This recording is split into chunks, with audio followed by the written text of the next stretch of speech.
Inseguridad y corrupción. El miércoles último compartí un panel sobre el impacto de la inseguridad en la economía paraguaya, invitado por la Cámara Paraguaya de Comercio Paraguay-Brasil.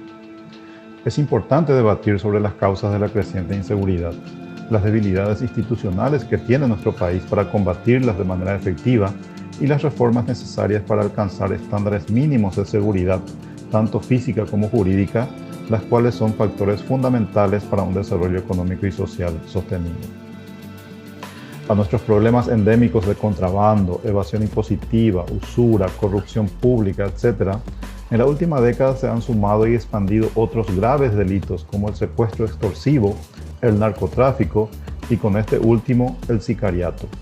Sendas organizaciones criminales locales y regionales están instaladas en muchas ciudades importantes de nuestro país.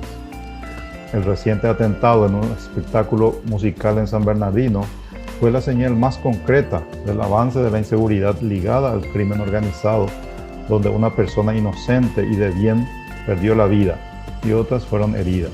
La inseguridad jurídica y física incrementa sustancialmente el riesgo de realizar negocios en un país.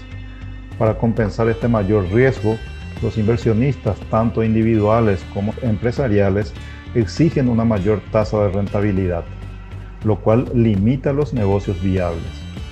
Al haber menos negocios viables, se reduce la inversión privada tanto local como extranjera, lo que a su vez resulta en menor crecimiento económico, poca generación de empleos de calidad, estancamiento en los ingresos y un elevado nivel de informalidad y pobreza estructural.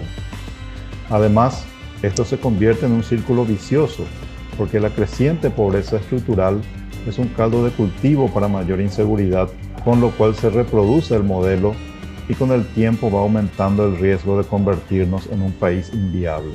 Esto último se evidencia cuando los jóvenes, los emprendedores y los trabajadores de mayor capital humano empiezan a migrar masivamente a otros países. La organización de la sociedad ha evolucionado para garantizar la seguridad jurídica y física, creando reglas de cumplimiento obligatorio, instituciones encargadas de velar por ellas y de aplicar los castigos para aquellas personas u organizaciones que las violen. Nosotros las tenemos creadas, al igual que todos los países del mundo. Tenemos leyes y códigos, un poder judicial independiente con una Corte Suprema de Justicia, jueces en distintas jurisdicciones, un Ministerio Público, un Ministerio del Interior encargado de las políticas de seguridad, la Policía Nacional, la SENAT, etc. Sin embargo, como los hechos nos han demostrado en los últimos años, la corrupción se ha vuelto sistémica en nuestro país, permeando incluso en las instituciones encargadas de controlar, de aplicar la ley y de impartir justicia. Se ha infiltrado hasta en las instituciones políticas, como los partidos políticos y las cámaras del Congreso, donde reside finalmente el control de la sociedad a través de sus representantes.